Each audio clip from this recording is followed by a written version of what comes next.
धनंजय देशमुखांसह मस्साजोगचे ग्रामस्थ अन्नत्याग आंदोलन करतायत। देशमुख हत्या प्रकरणातल्या सगळ्या आरोपींना अटक करावी आणि आरोपींना शिक्षा देऊन कुटुंबियांना न्याय द्यावा या मागणीसाठी मस्साजोगचे ग्रामस्थ हे आंदोलन करतायत। मस्साजोगचे सरपंच संतोष देशमुख यांच्या हत्येला 77 दिवस उलटून गेलेत, मात्र आरोपी कृष्णा आंधळे अजूनही पोलिसांच्या हाती लागलेला नाही। फरार आरोपीला अटक करावी यासह विविध मागण्यांसाठी मस्साजोगचे ग्रामस्थ सध्या आंदोलन करतायत।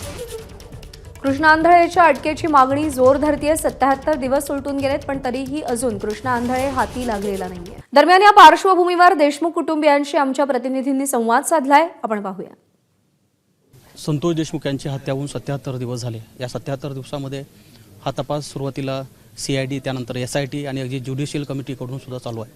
मात्र या तपासासंदर्भामध्ये सुरुवातीपासूनच कुटुंबियांनी प्रश्न उभे केले, त्यानंतर गावकऱ्यांनी आंदोलनं केली, तरीसुद्धा यातल्या तपासातल्या काही गोष्टी ज्या प्रशासनाकडून पूर्ण होत नाहीत। आणि आपण बघतोय की अशा प्रकारे मस्साजोगचे नागरिक आणि देशमुख कुटुंबीय म्हणजे संतोष देशमुख यांची आई, पत्नी, मुलगी, भाऊ आणि त्यांचं अख्खं कुटुंब या ठिकाणी अन्नत्याग आंदोलनामध्ये सहभागी झालं आहे। या आंदोलनाची घोषणासुद्धा आठवड्याभरापूर्वी मस्साजोगच्या नागरिकांनी केली होती की जर त्यांच्या मागण्या पूर्ण नाही झाल्या तर कुटुंबियासमवेत त्यांना अन्नत्याग आंदोलन करावं लागेल।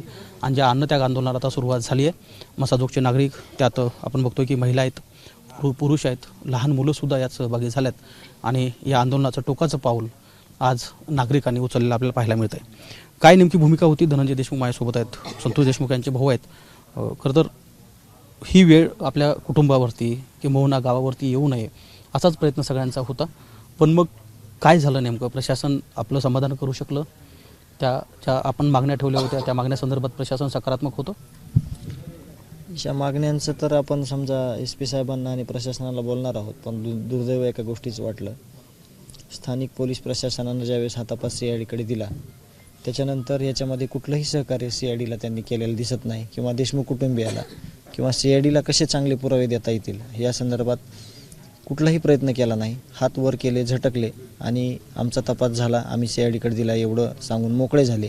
त्यानंतर 4-5 प्रकारचे CCTV फुटेज जे की या तपासात प्रामुख्यानं खूप महत्त्वाचे होते ते सर्वसामान्य लोकांनी, तुमच्यासारख्या प्रसारमाध्यमांनी हे आणून दिले, पण त्यांनी असं कधीही जिम्मेदारी समजली नाही की आपण काहीतरी सरळ पुरावा कसा सापडल आणि आपण त्यांना कसं आणून देऊ असा कुठेही प्रयत्न केला नाही।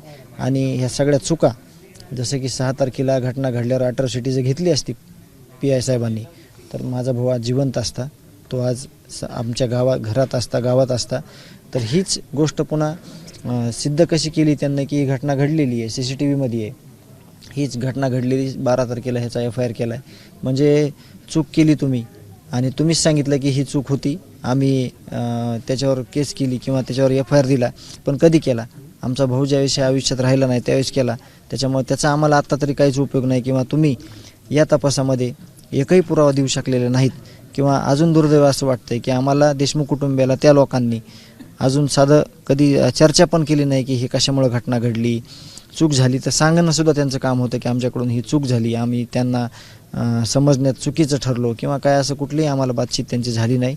आणि अत्यंत चुकीच्या पद्धतीनं आमचा भाऊ गेलेला आहे आणि त्याला सर्वस्वी जबाबदार की इथलं स्थानिक पोलीस स्टेशन आहे, त्यातले काही लोक, म्हणतोय मी सगळे लोक नाही, सगळे लोक चांगले नसतात किंवा सगळे लोक वाईट पण नसतात, त्या लोकांनी ज्या वाईट काम केलेलं आहे त्या लोकांनी हा माझ्या भावाचा घात केलेला आहे। पण पोलिसांच्या एकूण तपासासंदर्भामध्ये, पोलिसांच्या भूमिकेसंदर्भामध्ये कायम प्रश्नचिन्ह उभं टाकले आपल्याला पाहायला मिळतं। यात पर्टिक्युलर ज्या पोलिसांच्या संदर्भात आपल्या मागण्या होत्या त्या व्यक्ती म्हणून त्यांच्या नावाने अथवा त्यांच्या पदाने केल्या होत्या, त्या काय होत्या? जसं की अॅट्रॉसिटी घेतली नाही, खंडणीचा गुन्हा हा मे महिन्यातला घेतला नाही, म्हणजे 29/11चा खंडणीचा गुन्हा आत्ता घेतला। हेच जर जिथल्या तिथं गुन्हे घेतले असते तर पुढं ह्या गोष्टी घडल्याच नसत्या ना। त्या आरोपींना गुन्हा करा म्हणायचं परमिशन होतं, हे गुन्हा न करून घेणं म्हणजे। त्यावेळेस पण गुन्हा नोंद करण्यासाठी वेळोवेळी जाण्यात आलं होतं, अॅट्रॉसिटी करण्यासाठी तो आमचा दलित बांधव गेला, त्याला 1 ते संध्याकाळी 10:30पर्यंत त्याच्या पाया पडतंय PI साहेबांच्या, तो तरी देखील त्याची केस घेतली नाही। त्याच्यामुळे हे प्रश्नचिन्ह मानण्यापेक्षा हे सगळ्या समोर पुरावे आलेले आहेत ना। आपल्या पुरावे नसते तर आपण म्हणलो असतो की तुमच्याकडे काय पुरावा आहे, पण पुरावे याच्या समोर आलेले आहेत, तरी देखील कुठलीही त्यांच्यावर कारवाई केली गेली नाही, त्याच्यावर FIR केला नाही, म्हणून ह्या घटना पुढे घडल्या। पण असं वाटतं की कुटुंब म्हणून खरं तर ज्या घटना कुटुंबामध्ये मागच्या 2-2.5 महिन्यापासून घडतायत, संतोष म्हणजे तुमच्या भावाची हत्या होते, त्यानंतर तुम्ही वेळोवेळी प्रशासनाकडे जाता, मागणी करता, राज्यातले अनेक लोक तुमच्यासोबत सहभागी होतात, पण तरीसुद्धा प्रशासन हे पूर्ण करू शकत नाही, म्हणून कुटुंबावर स्वतः वेळ येते. नाही, आता आमचं सगळं कुटुंब अस्ताव्यस्त झालेलं आहे. आम्ही फक्त ही घटना घडल्यापासून डोळ्यांनी बोलतोय. सगळ्यांच्या वेदना सगळ्यांना कळतात. कुणी कुणाला आधार द्यायचा हा विषय राहिला नाही. आमचा जो आधार होता कुटुंबाचा तोच ह्यांनी हिरावून घेतलेला आहे.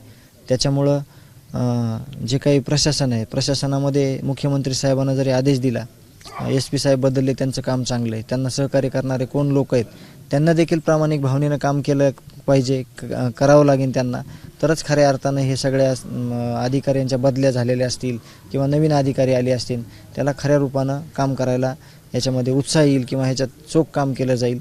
परंतु काही गोष्टी अशा आहेत की त्या अतिशय चुकीच्या पद्धतीनं केल्या गेलेल्या होत्या आणि आम्ही त्या सिद्ध करून दाखवलेल्या आहेत. आम्हाला न्याय पाहिजे. न्यायाच्या व्यतिरिक्त आम्हाला कुठलीही आमची मागणी नाही. न्यायाच्या भूमिकेमध्ये आम्हाला कुठलं जरी पाऊल उचलायची वेळ आली तरी आम्ही उचलणार आणि आम्ही न्याय मिळवून घेणार. नक्कीच वैभवी आपल्यासोबत आहे. वैभवी, खरं तर 12वीची परीक्षा आहे, तू स्वतः परीक्षेचे काही पेपर दिले सुद्धा, पण परीक्षेमध्ये मानसिक अवस्था चांगली असायला लागते तर तुम्हाला चांगला पेपर सोडवता येतो, पण त्याच काळामध्ये तुला स्वतः असं पाऊल उचलावं लागतं आहे की जिथे कुटुंबासमवेत तू सुद्धा आता अन्नत्याग आंदोलनाला बसली. ही खरंच दुर्दैवाची गोष्ट आहे की जर आपलं माणूस गेलेला असताना आपण देखील न्याय मागतो आणि तोही आपल्याला लवकरात लवकर मिळत नाही आहे. आणि आज जसं तुम्ही तर बघतायच की आज गाव पूर्ण सुन्न पडलं आहे आणि कुटुंबात म्हणजे आज आमचा आधार, आमचा आनंद आज सगळं त्यांनी हिरावून घेतलं आहे. फक्त ते दुःख बाजूला ठेवून आम्ही फक्त जो न्यायाचं लढाई तो पुढे नेतोय आणि आमची प्रमुख मागणी हीच आहे की आम्हाला न्याय मिळवून द्या आणि ती जर आमची लवकरात लवकर पूर्ण होत नसेल तर त्यासाठीच हे गावकऱ्यांनी उचललेलं एक आंदोलनाचं पाऊल आहे आणि त्यामध्ये आज पूर्ण देशमुख कुटुंबीय सुद्धा सहभागी आहेत. पण तुझी 12वीची परीक्षा आहे, त्या अवस्थेमध्ये आता पेपर कधी आहे तुझा, किती पेपर झालेत आणि मग त्याच्यावर परिणाम होतो का या सगळं? परिणाम तर होतोयच, पण मला आजच्या घडीला हे वाटतं की माझी परीक्षा जरी मी बाजूला ठेवली, कारण की माझे वडील जे होते ते आमच्यासाठीच नाही तर पूर्ण गावासाठी म्हणजे एक वेगळेच होते. आम्ही त्यांच्या पलीकडे दुसरं काही पाहतच नव्हतं. म्हणून आज देखील आम्हाला तेच वाटतं की माझ्या वडिलांवर जो अन्याय झालाय त्याविरुद्ध जो आम्ही न्याय मागतोय तो आम्हाला लवकरात लवकर मिळवून द्या. परीक्षेच्या संदर्भात काही परिणाम तर होतोयच आणि जसं माझे 5 पेपर झाले तसं अद्यापही 1 पेपर राहिलेला आहे. आपल्यासोबत संतोष देशमुख यांची आई आहेत. आई, तुम्ही खरं तर सुप्रिया सुळे आले त्यावेळी सुद्धा तुमचं म्हणणं मांडलं होतं, सांगितलं होतं. काय वाटतं की कुटुंबावर अशी वेळ येते की म्हणजे हत्या झाल्यानंतर तपास होत नाही आणि तपासामुळे कुटुंबालाच अन्नत्याग करावा लागतो? आता काय करावं, अन्नत्यागच करावं लागेल. आता त्याच्याशिवाय न्यायच भेटू शकत नाही ना. आपल्याला न्यायच पाहिजे, न्यायाचीच गरज पाहिजे ना, काहीच नको आहे दुसरं. आपण म्हणतो न्याय दिलाच पाहिजे. आता हे का न्याय भेटल्याशिवाय आम्ही हे का इथून उठूच शकत नाहीत. पण यात त्या अगोदर काही बोलणं झालं काही लोकांशी, समजा या प्रश्न जे मांडताय तुम्ही त्या सोडवण्यासाठी प्रयत्न झाले होते? नाही, काहीच माहित नाही. ते प्रशासनाच्या लोकांनी सांगितलं होतं की आम्ही याच्यात अटक करू, याच्यात कारवाई करू.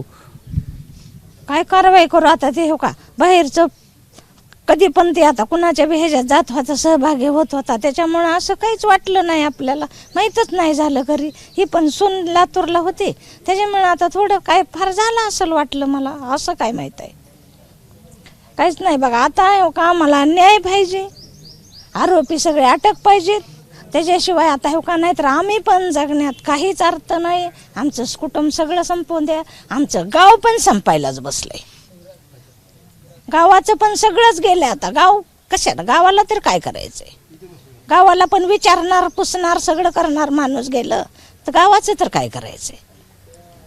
सगळं गाव तेच बघायले. आता सगळं गाव नजरेनं हेच बघायले न्याय कधी भेटन आणि आरोपी कधी तिथेही होतील. संतोष देशमुख यांच्या आई आहेत. खरं तर त्या पहिल्या दिवसापासूनच या प्रश्नावर ठाम आहेत की केवळ एका कुटुंबावरती हा झालेला घात नव्हता तर अगदी गावावरती होता. आणि आपण बघतो की देशमुख कुटुंबियासोबत आता सगळं गाव या ठिकाणी आंदोलनाला बसलं आहे. आणि पुन्हा एकदा मागणी तीच होते की कृष्णा आंधळे यांना लवकर अटक झाली पाहिजे आणि त्यासोबत जे पोलीस यामध्ये जबाबदार आहेत त्यांच्यावर कारवाई झाली पाहिजे. कॅमेरामन आयोग कादरीसह गोविंद शेळके, ABP माझा, मसाजोग, बीड. ABP माझा, उघडा डोळे बघा नीट.